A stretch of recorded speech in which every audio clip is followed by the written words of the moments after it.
What's the best way you've seen someone rebel against school rules? Viewer edition. Story 1. We had a kid who, for the sake of storytelling, we'll name Noah. Noah's dad was a Marine. I say was because he was discharged. Shortly after being discharged, he committed self-termination. Well, Noah had this red bandana that belonged to his father. His father would almost always wear it around his head, so Noah did the same. One of the teachers said he needed to take it off because it promoted gang violence. He told them it was to honor his father and refused to take it off. He was supposed to get in-school suspension for the rest of the year. There was like 3 months left. Me and a few friends thought it was BS, so we got a bunch of people to come to school the next day wearing red bandanas as well. Over the next week, we had nearly every student wearing one to school every day. About a week after he got in-school suspension, someone had started taping flyers on the walls everywhere, on doors, in the bathrooms, in classrooms, everywhere. The flyers said, "Free Noah from ISS, honor his dad." A month passed, and then they finally let him out and said he could wear it. First off, that is really heartwarming, hearing about all the school coming together to help Noah honor his father in that way. That's really awesome. And second, yeah, BS, like school dress code policies are the policies I am most against and most for people rebelling against. I'm not saying that you should. I'm just saying if you did, I wouldn't try to stop you. Story 2. Back before school had anti-bullying programs, it was still a problem, but they dealt with it by passing the lamest rule ever. Instead of insulting someone, say something nice about them instead. Naturally, this resulted in a lot of backhanded compliments. Things like, "I like that shirt, it distracts from your face," or "You're smarter than you look," the usual crap that passes for wit to a bunch of preteens. But a couple friends and I accidentally stumbled across the secret sauce that made this insane rule actually work. We tell ludicrous stories about each other like they were modern mythic heroes. The more over the top it was, the better. Then everyone would go along with it or would try to one-up it with a story about why their friend is cooler. So all the attention-seeking kids who normally spewed a barrage of insults started doing this instead, and it was more effective at getting them attention. For example, instead of calling Jeremy a fat F, I might say something like, "Jeremy's the biggest bad A in the school. When he was but a fetus, his mother tried to give him a coat hanger abortion, but when the wire poked Jeremy in the nose, he grabbed a hold of it, yanked it into the uterus with him. For 8 days and 8 nights, he fought with the hanger until finally it laid a crumpled pile of wire beneath his feet. Weary of his battle, Jeremy chewed through his own umbilical cord and drew his first breath, and with it he breathed fire into the remains of his vanquished foe, melting that heap of metal with his bare fist. He pounded and forged the metal into a tiny jet ski and rode out of his mother's bath canal, flipping the bird as he made his triumphant escape." And then you would say something like, "No, Tom is the biggest bad A," and tell an even more insane story. And everyone played along and accepted these stories as if they were fact. Obviously nobody believed that, but we pretended we did to keep the joke going. This went on for 2 weeks. Then the teachers started getting tired of it, and the only say nice things rule was replaced by shut the F up rule, LOL. In fairness, it did get a bit out of hand sometimes. Moderation, restraint, and appropriate timing are not the defining characteristics of any 12-year-old boy, but that was a fun couple of weeks. Sing in me muse, and through me tell the tale of that student skilled at all ways of contending. I like this a lot. I think more people should do this. I think that we should be crafting Greek epics about fellow students all the time. More of you do this, please. Story 3. Concerning story 25, my school had the same rule. It is a public school. I countered that girls were allowed to have long hair. They said, "Yes, that's true, but you're a boy." I asked how they would know that for sure. They said I was registered as male and my birth certificate presented at registration was displayed male. I showed them a copy of my friend's birth certificate in which he was mistakenly gendered as female. Birth certificates can be issued defectively. If they don't believe me, they could call his aunt, who happens to be a teacher for the school, and she will confirm that the certificate does indeed exist and says female. They don't let my friend live that down, always retelling the story and showing the certificate at each of his birthday parties. The only way to know for sure that I'm male or female is if they stripped me. For that, they'd have to get permission from my parents. So either prove beyond doubt I'm male and then pull every female student's pants down as well to confirm they're also indeed not male, or let me keep my hair. I was allowed to keep my hair. Story 4. My high school in Virginia attempted to enforce a school uniform where there wasn't one. A majority of the parents openly refused to buy a second set of clothes for their kids. The school set a policy that any student who would show up not wearing the uniform would be sent home. First day of school, a total of about a dozen students actually showed up wearing the uniform. No one else did. Head of the PTA also showed up and dared the school to send home 95% of the student body. School uniform policy didn't survive 2 weeks. Story 5. At my school, I was forbidden to bring sauce from home into the cafeteria. You know that when something is forbidden, it gives it value. 2 months later, there was literally a sauce trafficking network in the school in order to get a sauce before entering the cafeteria. One day, they got caught and got detention. I guess I'll enjoy my fries dry. Why are schools forbidding you to bring sauce from home into the cafeteria? That's ludicrous. That's so weird. Like, if you bring a sandwich from lunch or something, or a pizza or whatever, you can't bring some sauce or something. That's dumb. Story 6. At my middle school, they had problems with kids using bathrooms too much, so they implemented an easy rule, only letting kids go at the last 30 minutes of class. Kids followed it, but teachers weren't happy with them still going to the bathrooms too much. So water bottles were pretty much banned. The rule stated you must have a clear water bottle, it must have water inside it, you may only drink during locker breaks. This sounds fine at first until you realize our locker breaks were only around 5 seconds long. Teacher would even start class during locker breaks. So students weren't allowed to drink water at their locker break unless they wanted to miss class. So, for the first week, students would just miss class or be late to it drinking water. Sadly, my younger siblings said they still have this rule. Story 7. I remember that one time my school banned anything that was a little offensive, so this one kid decided to say every single curse word onto the school speaker, only got to the ends, then it went too far. They had to take out the cord after breaking down the door. Absolute legend. Story 8. I have to add one as well. This is my dad's, and this was way in the late 70s in Yugoslavia. They had a school principal who had a habit of slapping the hell out of any child who was disrespectful. One of my dad's friends was joking about the teacher, and she heard it. She told him to go to the student's pedagogue. The guy just went to the bathroom, rubbed his cheek till it was very visibly red, and returned saying, "The pedagogue told me to go to the principal," with the biggest smile on his face. Story 9. Boy, I finally get to tell the story of my high school legacy. One summer I found these nice velvet cloaks at a shop and fell in love. I saved up all summer and bought them right before the school year started. I showed my friend, and because we were kind of weirdos anyway, we agreed to periodically wear them to school on the same day with no explanation. What we didn't account for was the goth kids thinking it was dope that we wore these cloaks to school and starting to wear cloaks as well, also with no real explanation. Pretty soon you'd see an average of about 5 kids a day wearing cloaks. Apparently the staff didn't know what to make of this new trend and decided to add a new rule to the dress code banning cloaks. My guess is they were worried it was a cult thing or something. That was the end for most people, but not for me. See, they would make an exception to dress code for the sake of school spirit. We were actually kind of encouraged to be over the top with it, and one of the cloaks I had bought also happened to be one of our school colors. I wore that crimson beauty every opportunity I got until I graduated. 15 years later, and I still have it. I use it for Ren fairs these days. It's faded and tattered, and I wouldn't trade it for the world. I am so happy to hear that there was at least some school out there where someone tried to make cloaks or capes a thing, because I wanted to be that kid at my school, but I was just never brave enough. I was just a little too socially awkward, so I settled for Navy surplus trench coats and dyed hair and chains.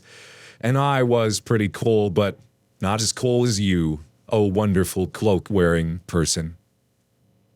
Story 10. At my high school, there's this one teacher who was very particular about his desks and chairs being perfectly organized and no one touching his prized poster.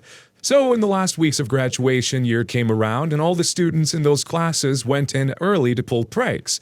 Everyone who had ever taken his class went into his room with a copied master key and reorganized his entire classroom. All the chairs were piled into a giant, almost artwork piece with all the legs sticking outwards like a giant cactus, and all the desks were stacked on top of each other in this giant pyramid. And the cherry on top was when they took his most prized poster and carefully stuck hanging from the top of this desk pyramid. When class time rolled around, all the students that had him for homeroom stood out in the halls waiting for him. When he got there and asked why they weren't inside, they all just stood there smiling. When he tried to lead them in and saw the state of the room, he rose for about 10 seconds in total silence. Then, according to them, he burst out laughing and told them it was hilarious before politely asking them to put everything back, though he insisted on being the one to remove his poster. Story 11. We required ID badges in order to access specific rooms. I have a fun job. Anyway, people would put Pokemon cards, baseball cards, etc. in their badges. The admin didn't like it and said that it was unprofessional and to stop. So we didn't put them in our badges anymore. Instead, we hid them all over the school in ceiling tiles and pictures hung on the wall and inside vending machines. They managed to get one in the top rack no one knows, but that was the most famous incident. Story 12. Biggest bowl of a rule I know is the zero tolerance rule. People just started defending themselves because whether you fought or not, you'd still get in trouble. The rule is still going today. My little brother goes to school. They had an assembly and got told high schoolers, yes, high schoolers, to stop being so violent. There were 3 fights the day after. My brother was in one, suspended for 5 days. Our parents took him to a sushi bar and he got to stay up and play video games that week so long as he did all his homework for the week. School sucks. This is just one of those rules where you have to look at the school board or the principal or whoever came up with it and be like, did you think about this for more than 30 seconds? Because it doesn't seem like you thought about it. Story 13. My friend got dress coded because she was showing a tiny bit of her back. The next day she came to school wearing jeans, boots, a bra, and a tiny piece of cut-up t-shirt covering the part of her back that was exposed by the shirt she had on the previous day. She got suspended, but we've never laughed as hard as we did seeing our vice principal's face that day. Story 14. I went to a private Catholic high school. A teacher who we'll call Mrs. Green was essentially Andrea Tate. She would rave on and on about how men are superior to their wives and stuff. All of the girls in our class, as well as most of the guys, hated her biased views. We knew she hated loud music, especially if it was indecent, aka not Catholic. So every single person in that class would play an instrument or sing, were gathered in a local abandoned warehouse to practice a huge performance in which we would later do inside of Mrs. Green's class once we were ready. 6 other kids and I play the electric guitar quite well, so we were the guitar section, similar to how an orchestra is sectioned off by instrument. Fast forward maybe 2 months, we performed an entirely original song on full volume in Mrs. Green's class. Fun fact, somewhere in the part of the song where one kid would rap, we called her a mother effing a-hole in multiple languages. But the kid was talking too fast for anyone but the kids who wrote that song and the 1 or 2 kids fluent in any of the aforementioned languages to know.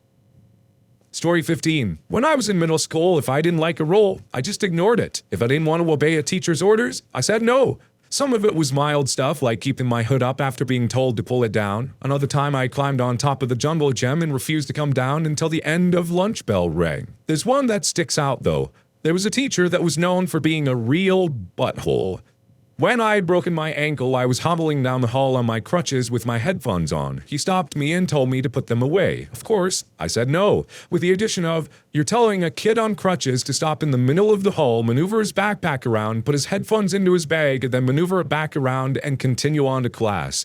That sounds far less safe than just putting them in the bag when I get to class. Later, he asked me my name and I gave him an obviously fake name, which he for some reason believed, and I told him to go do something useful with his life instead of harassing underage kids.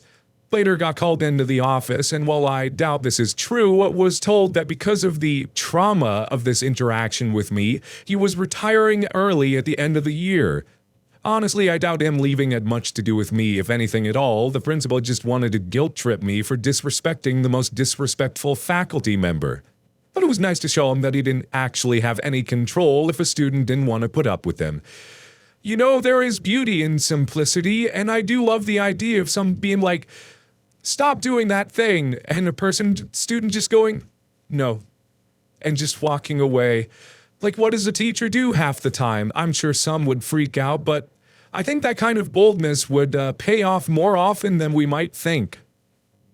Story 16. My school has this borderline predatory and unabashedly deceptive/greedy company that does our graduations. Never mind the mandatory 2-hour assembly that we had to attend twice so they can sell us caps, gowns, and whatever other graduation cap they wanted to try and shove out of our minimum wage wallets. They used every trick in the book, it seemed, so my wonderful graduating year decided to employ passive-aggressive applause whenever there was a pause in the presentation.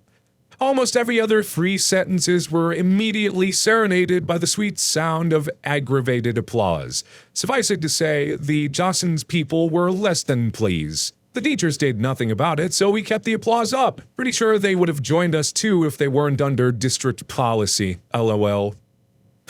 Story 17. When I was in elementary school back in the mid-90s, schools were just starting to crack down on food allergies products being in school.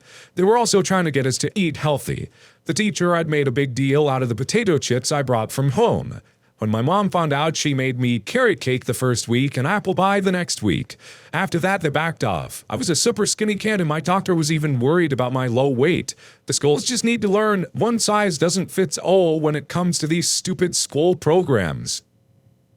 Story 18. Or to post to this in another one of your videos, so we'll put a long story short version of it here. Boys' roll equals yellow shirts or no shirts. Girls' roll equals purple shirts or no shirts. One winter day, our whole class came in all non-yellow, the 3 girls non-purple shirts. They didn't have enough spares for all of us, so forced us all shirtless. We had a big class-wide snowball fight all day, not a single one of us caring about not wearing shirts. Parents got mad, school was sued. Pretty sure a classmate's mother tore the teacher's shirt and snowballed him back in anger. Though it happened after my bus driver picked me up, so not sure it actually happened. Story 19. This just unlocked a memory for me. My high school had a khaki and polo dress code, but you could wear a sweatshirt over it. A lot of kids would just wear whatever t-shirt under, and only half the time a teacher would care enough for them to get in trouble for it. One kid I was friends with, one of the popular guys in school for some reason, got called out for it in our science class. He stood up and made a big display by taking off his sweatshirt and he wasn't wearing anything underneath it. A bunch of kids started laughing and he struck a few poses before the teacher sent him to the office to get a shirt from Lost and Found. Ironically, it wasn't a polo. The roles are the same still years later. There was another role about distracting hair, mohawks, mullets, and brightly colored hair. Randomly one week, like 30-plus guys from our school just suddenly had mullets, and a bunch of girls dyed their hair fire truck red. Then I joined in on the girls' team with a blood-red pixie cut I'd spike up sometimes. Over the next few weeks, more kids joined in, and they just decided it wasn't worth enforcing anymore after a few months. Note, I hated the khaki and polo dress, but since in rules it said dress pants and collared shirt, I decided to wear black fitted dress pants, a white button-up collared dress shirt, a red tie, and black high heels to school every day. I was 5'10" in high school. I had a couple teachers try to get on to me, but nothing was technically against the rules aside from my hair, and if they got me for my hair, they'd have to get hundreds of other students for it. So, I got away with it. So I've already said, I hate dress codes. I hate school dress codes so much because, obviously, of course, the one day where I'm wearing just a gray t-shirt because the shirt I've been wearing all day had a bunch of green, and guess what else is green? But if you do have a dress code that's strict enough where you can't get away with disobeying it, be like this person here and do whatever you can that's technically within the rules. Stretch those rules as taut as they can go, and eventually they just might break.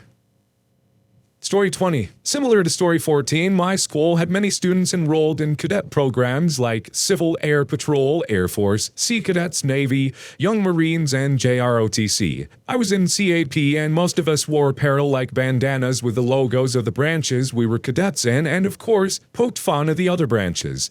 My VB thought it was some kind of gang war and promptly banned old gang-related paraphernalia. In protest, all of us cadets wore our battle dress uniforms, military camouflage uniforms, to school the following week, which she also banned. So the week after that, we all showed up to school on Monday in perfect dress uniform and walked around in perfect cadence as per military code. At lunch, VB called all the cadets to the center of the main quad, presumably to ream us in front of the school, and we all lined up in our squads, stood at attention, and one by one our squad leads did attendance before they sounded off, "Squad reporting as ordered, ma'am." The look of fear on her face as she shrunk away was priceless. Story 21. I had a teacher my junior year that was known to flunk the kids she didn't like. I was one of the kids she didn't like. One day, she said in the middle of class that she'd flunk me. Naturally, I went to the school admin and they said it was too late in the semester to switch teachers. The class found out because I was friends with the popular kid in that class and proceeded to fail the class on purpose to make her look bad. The teacher still works there sadly, but everyone got different teachers the next year.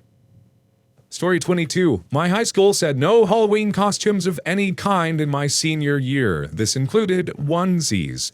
Now, several of us had worn onesies before with no problems. Only one teacher had a problem with this stupid rule. I had her class at the end of the day. I took it off when I went to the office and for her class. I was the only one to get away with it. Even my strict government teacher let me get away with my zebra onesie. I had too much of a goody two-shoes to wear it all day, but I'm still proud of my little rebellion as the only student to not get told to take it off. I'm pretty sure my last teacher that I knew I had it, but she never caught me with it on and thus couldn't say anything. Who bans Halloween costumes? They'll ban Halloween costumes? That's like a step beyond dress code. It's one day a year. Is it really such a big deal, school, that you can't allow it just one flippin' day a year? My gosh.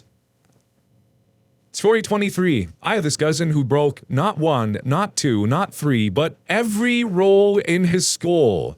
And the thing was, he never got expelled. Ever. How he did it was very simple. The school was one of those that was big on getting the students to learn, and he used it to his advantage. When he broke a rule and someone threatened to expel him, he said, "Go ahead, expel me. You'll merely fail in trying to teach your students." They had no choice but to let him go, and it worked every time. He became the legend of his school. He even basically controlled the school. A few years after he graduated, the school shut down for reasons unknown.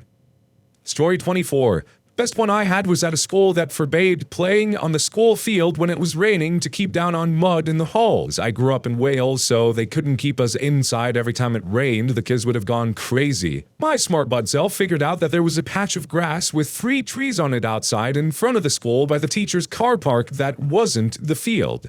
So I started playing there. Some of my friends came too. The next day, a bunch of other kids saw them or heard about them, and there were about 24 of us. The corridors got muddy, teachers got angry and accused us of going on to the field. We all denied it. None of them saw us on the field, and due to the design of the school buildings, there were no windows on that side of the building to see what we'd actually been doing. Sadly, on the 3rd day, one of the teachers was watching more closely and figured out where we were all going to, and the school rules got rewritten. No playing on the grass during rain by the end of the week. I'm happy to say, however, that they never figured out it was me who started it all. I guess that makes sense. I wouldn't tread. Alright. Yeah, find those ways to say stuff. Oh, mainly facts. Mainly facts for the one. Just trying to get my energy up. It's been a long fucking day. I am bushed, but we're gonna do this. Yeah. Story 1. We had a kid who, for the sake of it's been a long day.